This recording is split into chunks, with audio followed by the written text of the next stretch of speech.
Hello cuties, welcome back. आखिरकार पीके blinders का episode 2 आ ही गया। एपिसोड शुरू होता है टॉमी जब वापस आ रहा था कार में, तो वो यही बातें सोचे जा रहा था जैसे पॉली ने कहा था कि अब लड़ाई होने वाली है, वॉर आ रही है और इस फैमिली में से कोई एक मरने वाला है, बट पता नहीं कौन सा। तभी सामने से रूबी आ जाती है और जिसको देख के टॉमी काफ़ी खुश हो जाता है और फिर वो रूबी को, अपने बेटे को और साथ में लिज़ी को बिठा के ले चलता है कि डॉक्टर के पास दिखाना भी काफ़ी ज़रूरी है।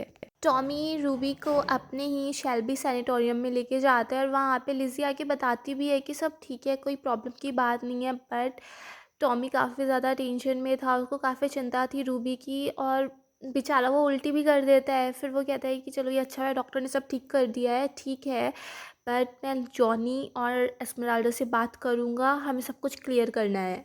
इज़ी टॉम की हालत देख के कहती भी है कि थोड़ा रेस्ट कर लो, पता नहीं तुम कब से नहीं सोए हो। और टॉमी कहता है बस ये मेरे काम जल्दी से सारे कंप्लीट हो जाए और फिर हम इन सब से निकल के यहाँ से चले जाएंगे। बट लिज़ी इन सब से बहुत ज़्यादा परेशान हो चुकी थी, ये कभी बीच की लड़ाई है, ये फ्यूड्स और वो जिप्सी कर्सेस जो अब आ रहे हैं। लिज़ी कहती है कि तुम्हें कभी कुछ फील भी होता है, तुम सब कुछ ऐसे देख रहे हो कि जैसे कोई स्क्रीन पे सब कुछ चल रहा हो। फिर दिखाते हैं भयानक सी रात होती है, बारिश पड़ रही होती है, तूफान आ रहा होता है, तब भी लिज़ी को कुछ सुनाई आ जाता है। वो एकदम से उठती है और वो जब जाके देखती है तो टॉमी की हालत बहुत ही बुरी थी। उसको दौरा टाइप पड़ रहा था और उसको वही टाइम याद आ रहा था जब वो वॉर में था फ्रांस में, और जब उसकी किसी से फाइटिंग हो रही थी उसको वही सीन बार बार ध्यान आया जा रहा था। उसको ऐसी फील हो रहा था कि मैं अब भी वहीं हूँ, वही सब कुछ फील कर रहा हूँ।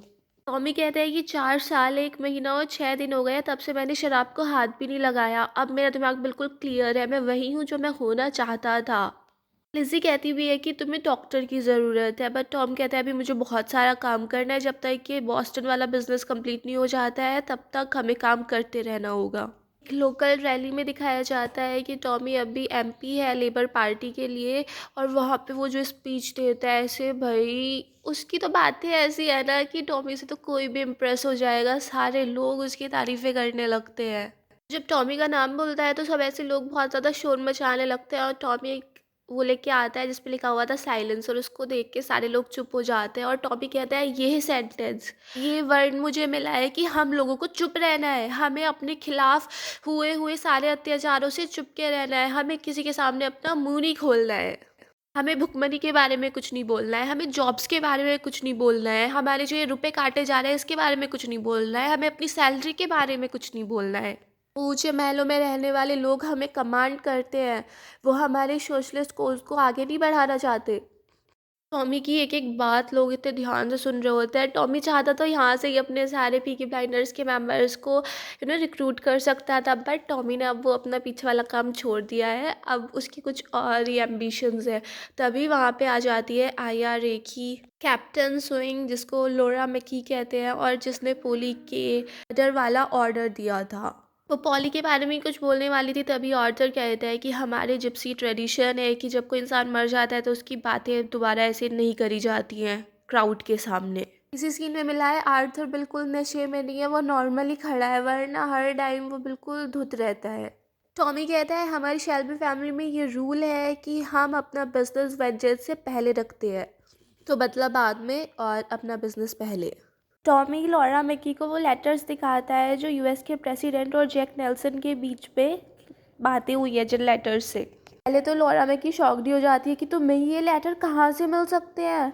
तो उसमें वो कहती है कि जैक नेल्सन ने तो मना कर दिया ना कि वो बिज़नेस नहीं करना चाहता है। तो टॉमी उसको बताता है कि तुम इसको ध्यान से पढ़ो, वो असल में तो यहाँ पे लाइसेंस लेने के लिए आ रहा है, बट रियल बात तो कुछ और ही है। वो यहाँ पे ये देखना चाहता है कि कितने लोग उसको सपोर्ट कर सकते हैं फैसिज्म में, हिटलर वाली आइडियोलॉजी में, क्योंकि यहाँ से सब कुछ सेट हो रहा है ना सेकेंड वर्ल्ड वॉर के लिए। टॉमी चाहता था कि वो मॉज़ले और जैक नेल्सन को आपस में पिला दे और लॉरा मैकी डबलिन से भी फैसिस्ट को खड़ा कर ले अपने साथ, जिससे टॉमी अपनी डीलिंग्स बोस्टन में भी कर पाएगा। लॉरा मैकी कहती है मगर तुम तो एक सोशलिस्ट हो ना, तुम ये वाली बातें क्यों कर रहे हो फैशिज्म की। टॉमी कहता है कि पॉलिटिक्स में ऐसा कुछ नहीं होता है, अगर कोई इंसान बहुत ज़्यादा राइट चला जाए या कोई इंसान बहुत ज़्यादा लेफ्ट चला जाए तो वो आपस में एक दिन मिल ही जाता है, ये यहाँ पे सब कुछ एक सर्कल में चलता है। और मैं तो बस इतने ज़्यादा डार्क वर्ल्ड में अपनी थोड़ी सी लिविंग कमाने की कोशिश कर रहा हूँ। तभी वहाँ पे एडा आ जाती है और लोरा मैकी कहती है तुमने चॉइस तो बहुत डिफ़िकल्ट दी है। एडा कहती है कि हाँ, टॉमी कभी किसी को इजी चॉइस देता ही नहीं है। और फिर लॉरा मैकी कह रही थी कि हाँ ठीक है, मैं तुम्हारे साथ हूँ इस सब काम में। और एडा कहती है कि टॉमी को कोई ना बोलता ही नहीं है। एडा कहती है तुम्हें बचपन याद है जब डैडी हमसे अल्कोहल मंगाते थे और उनकी एक बकेट उठाने के लिए भी हम दो को यहाँ पे आना पड़ता था, तब हम कितने छोटे होते थे। फिर वो आर्थर का बताती है कि उसकी तो हालत ख़राब है, उसे कितना मना कर लो मगर वो लगा पड़ा है ओपियम में। टॉमी कहता है कि एडा तुम्हें मेरा अब भी साथ देना होगा, क्या तुम मेरे साथ अब भी बकेट उठाना चाहोगी? अभी हमें कुछ काम और करना है। एडा कहती है मैं तुम्हारी बात सुनी, मैंने सब कुछ, तुम एक सोशलिस्ट थे, तुम ये कैसे फैसिस्ट कैसे बन सकते हो? टॉमी कहता है कि ये मेरी पूरी स्ट्रैटेजी है, इससे हमें भी फ़ायदा होगा और ये हमारे लिए वे आउट है, हम इस सब को छोड़ के बाहर निकल सकते हैं और इस बीच में हम बहुत सारा पैसा भी कमा सकते हैं और तुम्हें भी उस सब का शेयर मिलेगा। और पॉली भी सबको अप्रूव करती। एडा कहती है कि अब मैं तुम्हारी कुछ हेल्प नहीं कर पाऊँगी क्योंकि मेरे ही बच्चे हैं और जो तुम प्रॉब्लम ले रहे हो ना, ये इतनी बड़ी प्रॉब्लम है कि ये तुमको जान से मार भी सकती है। एक भाई मेरा ऐसे ही पड़ा रहता है जिसको कुछ सूझ ही नहीं रही, जो मरने की हालत में, और दूसरा है कि जिसका कोई लिमिटेशंस ही नहीं है, जिसको कुछ फील होता ही नहीं है। अब आने वाला तो सबसे ज़्यादा एंटिसिपेटेड सीन टॉमी और एल्फी की मुलाकात का। तो अंदर जाने से पहले टॉमी से मना किया जाता है कि तुम्हें वहाँ पे सिगरेट वगैरह नहीं पीनी है। एल्फी ने बिल्कुल मना कर रखा है, वो टॉलरेट नहीं करता है। और अंदर जाके टॉमी को कोई रोक सकता है क्या? वो जला देता है अपनी सिगरेट और एल्फी मना करता है कि इसे मत जलाओ, मुझे फिर ढंग से दिखता नहीं है। पर टॉमी उसकी बात नहीं सुनता, वो जलाता है और एल्फी कुछ करता भी नहीं है। अब ये दिखाना चाह रहे थे कि एल्फी की अब जो हालत है वो इतनी भी नहीं है कि वो एक इंसान को सिगरेट पीने से रोक सकता है। टॉमी बताता है कि तुम्हारे अंकल चार्ल्स को मार दिया गया जान से और तुमने इसके बारे में कुछ करा भी नहीं, क्योंकि टॉमी यहाँ पे आया था कि वो एल्फी को अपने साथ शामिल कर ले और एल्फी तो बिल्कुल ज़्यादा हट चुका था वो दुनिया से, तो टॉमी उसको इंक्लूड करना चाह रहा था। और जब फैमिली की बात आ जाती है तो कोई इंसान रुक ही नहीं पाता।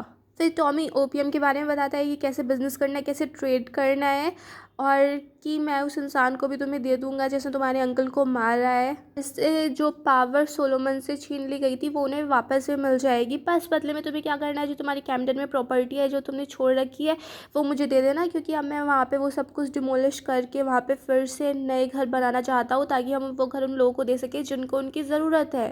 टीना माइकल से मिलने जेल में जाती है और वो कहती है मैं कल इंग्लैंड जाने वाली हूँ। और माइकल कहते हैं वहाँ पे संभल के रहना और डेविल को तो मैं ही मारूंगा, तो वो टॉमी को डेविल कह रहे हैं। लंदन में दिखाते हैं टॉमी और लिज़ी मोज़ले की पार्टी में आए होते हैं और वहाँ पे सब टॉमी को बुरा कह रहे थे क्योंकि वो एक फैसिस्ट की पार्टी थी और टॉमी एक सोशलिस्ट था। और वहाँ पे टॉमी कहता है कि मैं यहाँ पे एक ब्रिज की तरह काम करने आया हूँ क्योंकि हम पहले से भी फ्रेंड रह चुके हैं, तो मैं उसको चाहता हूँ कि वो सोशलिस्ट की साइड ही आ जाए, मैं बस इस बीच में डिस्कस करने के लिए आया हूँ। और वहाँ पे आर्थर भी आ जाता है जो काफ़ी सीन क्रिएट कर रहा होता है सबके सामने। और आर्थर बिल्कुल धुत था, तो टॉमी उसको दूसरी साइड लेके जाता है, उसको थोड़ा संभालता है और एक चाटा भी लगा देता है कि थोड़ा होश में आ। टॉमी कहता है मैंने लिंडा से पूछा है कि क्या वो फॉरगिवनेस में बिलीव करती है, और उसने मुझे जो लेटर सेंड किया उसमें उसने लिखा हुआ है कि हाँ वो फॉरगिवनेस में बिलीव करती है। तो अगर तुम 2 हफ्ते बिल्कुल नॉर्मल रहो तो मैं लिंडा को मैसेज फिर से करूँगा, उसके पास फिर से लेटर भेजूँगा, क्योंकि मुझे अब पता है लिंडा कहाँ पे है। तो मेरे भाई मुझे तो वापस चाहिए, हमें बहुत सारा काम करना है, कोई रियल काम करने के लिए भी तो होना चाहिए ना इंसान। और तभी वहाँ पे देखते हैं कुछ फाइटिंग शुरू हो जाती है और आर्थर जाके खूब फाइटिंग वाइटिंग में लग जाता है, खुश हो जाता है और टॉमी भी आ जाता है फिर एक दो चार को मारने वारने। फिर वो जॉनी से कहता है कि आर्थर को लेके घर वापस चले जाओ। इस सीज़न में एक न्यू फेस इंट्रोड्यूस होता है, डायना मिटफोर्ड, जो कि अभी मोस्ले की मिस्ट्रेस है और फ्यूचर वाइफ भी है। मतलब ये भी रियल मोस्ले की फ्यूचर वाइफ बनी थी और इन दोनों की शादी में हिटलर चीफ गेस्ट के रूप में भी आया था। ये मैंने विकिपीडिया पे पढ़ा था। ये बहुत चालू चीज़ दिखाई गई है। आते ही ये टॉमी को ऐसे नज़रों से घूरती है और टॉमी भी घूर रहा होता है, मतलब दोनों एक दूसरे को नाप रहे होते हैं कि कौन किसका पल्ला भारी है। और ये मतलब अपने आप को इतना सुपीरियर समझ रही होती है। लिज़ी को तो ये कुछ भी नहीं समझती अपने सामने और टॉमी को भी कुछ नहीं समझती। वही लेटर जैक नेल्सन और प्रेसिडेंट वाला दिखाता है कि जैक नेल्सन न्यूट्रल नहीं है और वो क्या चाहता है। और फिर उधर डायना लिज़ी से पूछती है कि तुम्हें कुछ समझ आ रहा है हम क्या बातें कर रहे हैं पॉलिटिक्स वगैरह के बारे में, और लिज़ी कहती है इस बारे में तो मुझे कुछ खास पता नहीं है, बट तुम्हारे फ्यूचर हस्बैंड मोस्ले के साथ मैंने रात स्पेंड की है, तो अगर तुम्हें उसके बारे में कुछ चीज़ें पूछनी हो तो तुम मुझसे आराम से पूछ सकती हो, और उसकी झन करके वहाँ से चली जाती है। डायना और मोस्ले दोनों जैक नेल्सन से मिलने के लिए तैयार होते हैं। आखिरकार टॉमी की मुलाकात जैक नेल्सन से हो ही जाती है। मतलब जितना जैक नेल्सन का नेम चल रहा है उसके हिसाब से वो इतना इम्प्रेसिव बनाया नहीं, और टॉमी के सामने तो कुछ खास लगता नहीं है। टॉमी सबसे ज़्यादा इम्प्रेसिव है। फिर वो दोनों थोड़ी ऐसी बातें करते हैं, और वो बातें ऐसी करते हैं कि तुम्हारा बचपन कैसा रहा, तुमने बचपन में कितने लोगों को मारा, तुम्हारा फर्स्ट किल कौन था। दोनों अपनी कंपेयर कर रहे होते हैं कि मैंने उसे मारा था, मैंने उसे मारा था। टॉमी कहता है कि मेरा फर्स्ट किल वॉर में हुआ था, एक ग्रीन आई पर्शियन सोल्जर था। तो वो ग्रीन आइड मैन वही है जो टॉमी को दिखता है अपने जब उसको दौरे पड़ते हैं, और जो रूबी को दिखता है उसकी बेटी को दिखता है। जैक नेल्सन मान ही जाता है कि मैं यहाँ पे कुछ फैसिज्म के लिए ही आया हूँ। टॉमी कहता है मैं दोनों साइड के लोगों को जानता हूँ, जो इसके खिलाफ है और जो इसके साथ है, और मैं विंस्टन चर्चिल के साथ भी मेरा काफ़ी अच्छा रिलेशन है, तो मैं उसकी स्ट्रैटेजीज़ बता सकता हूँ क्योंकि वो फैसिज्म के बिल्कुल ख़िलाफ़ है। और तुम ये चाहते हो कि फैसिज्म होने ही वाला है, कि उसको कोई झुठला नहीं सकता है, फैसिज्म आने ही वाला है।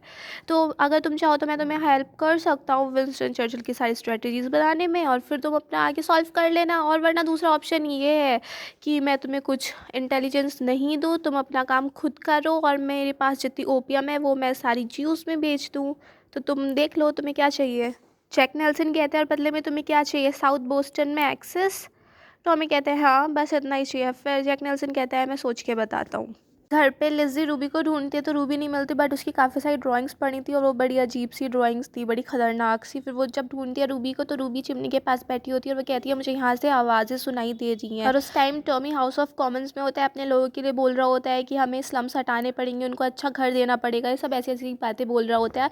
और मोस्टली उसकी बातें सुन सुन के हंस रहा होता है। और लिज़ी फ़ोन करे जा रही थी टॉमी को, बट टॉमी के पास मैसेज नहीं पहुँच पा रहा था।